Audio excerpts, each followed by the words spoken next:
Pay Meetup. Bonjour, je suis Stéphanie Martin, je suis directrice produit avec bien évidemment la partie paiement dans mon scope.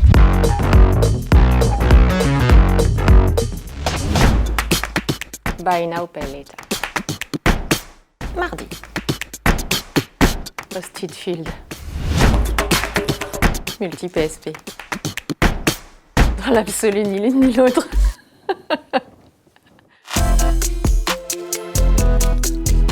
J'ai un parcours assez atypique, je pense. Je suis dans l'e-commerce depuis plus de 15 ans maintenant. Au début, chez un pure player, au démarrage vraiment de la bulle e-commerce. J'ai eu cette chance-là d'être dans une société qui a participé à cette mutation au départ sur son marché. J'étais plutôt orientée chef de projet, direction de projet, gestion. Et je tombe très rapidement dans le paiement, un peu par inadvertance et par opportunité. Et je tombe amoureuse du paiement et je tombe dans une curiosité sans fin par rapport à ce domaine d'activité. Je suis passionnée d'art et je suis passionnée d'histoire. Et je suis passionnée aussi par l'être humain et ses capacités de tout ce qui est sciences humaines, de tissu social et de relations interpersonnelles. Dernièrement, ça a pris un peu une claque. Mais c'est très intéressant à observer et de voir comment justement on reste des animaux sociaux avant tout et à quel point ça a un impact. Alors c'est une question très personnelle. Je voulais être archéologue. Finalement, pas du tout. Et finalement, je m'éclate dans ce que je fais aujourd'hui. J'adore mon job, je travaille en très forte proximité avec des développeurs, des ressources, des experts produits, des experts financiers, des experts réglementaires, fraude. Et je trouve ça passionnant. Ni l'un ni l'autre. J'étais celle qui était jamais la première de la classe. C'est quelque chose qui ne me convient pas. J'étais plutôt avec ceux qui n'étaient pas toujours les plus polissés en classe, mais je n'étais pas mauvaise élève pour autant. Alors mon métier en une phrase, c'est de faire en sorte de rendre le plus smooth possible ce moment qui n'est jamais agréable de mettre la main au porte-monnaie, de le rendre positif.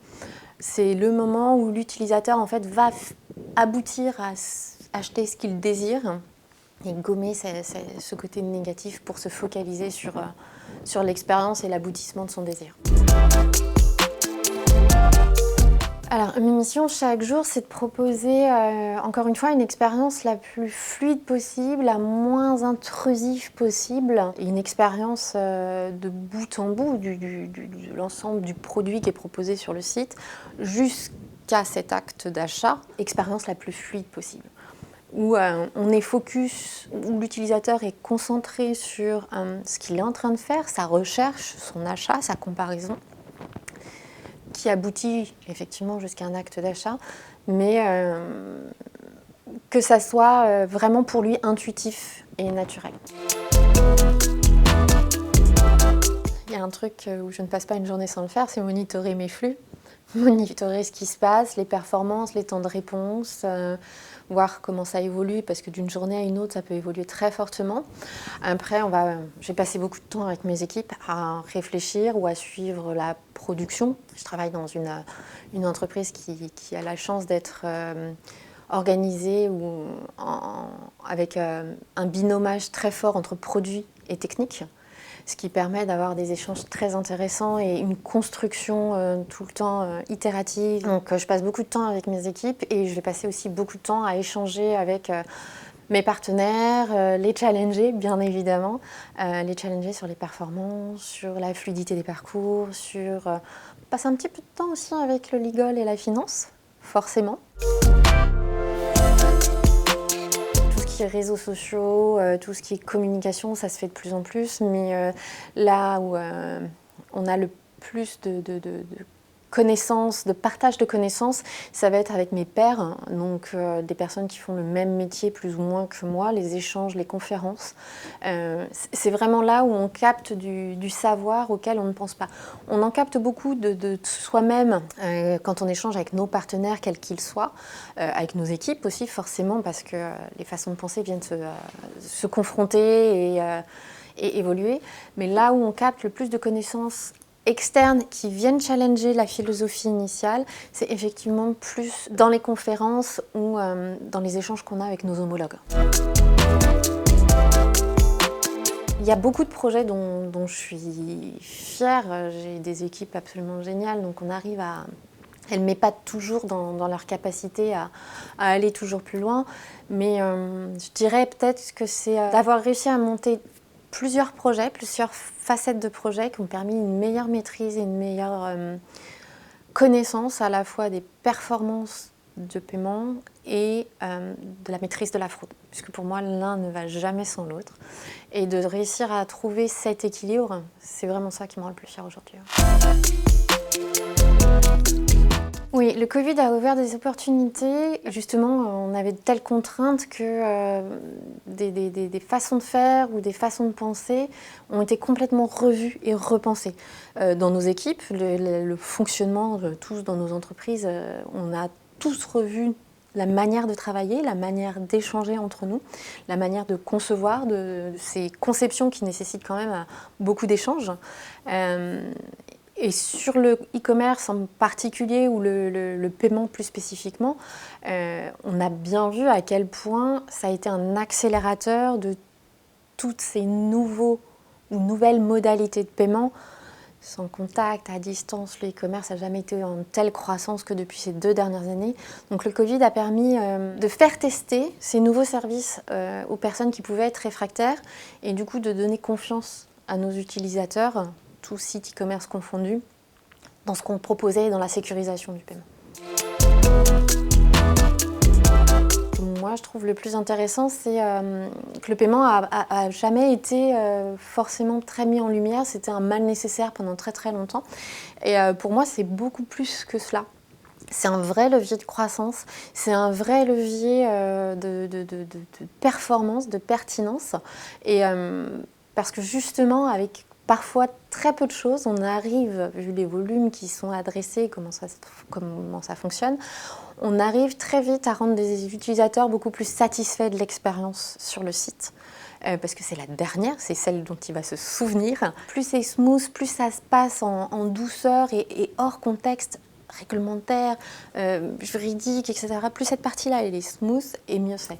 Donc ce que j'aime, en fait, dans mon métier, ce qui est stratégique, c'est de réussir à combiner toutes ces expertises, toutes ces volontés et parfois contraintes, de les gommer et de les abstraire complètement.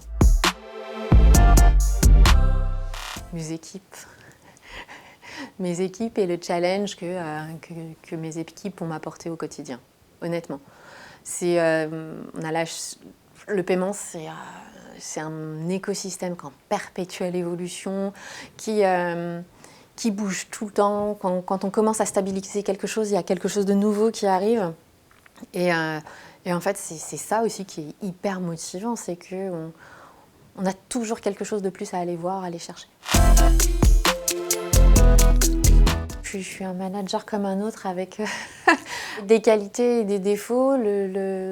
La chose qui est vraiment pour moi importante, c'est de faire en sorte que mes collaborateurs soient dans les meilleures conditions pour avancer, pour se sentir bien et avec les moyens. Et j'aime quand on en arrive à un stade où en fait c'est mes collaborateurs qui viennent un peu me challenger par rapport à une philosophie ou un mindset que je peux avoir. Et j'aime bien quand je commence effectivement à avoir des collaborateurs en face qui me bousculent un peu. Ce que j'aime le moins dans cette partie-là de mon métier, ça va être tout ce qui est les états comptables, les réconciliations financières à faire, ce genre de choses. En règle générale, je m'appuie sur mes collaborateurs pour faire cette partie-là.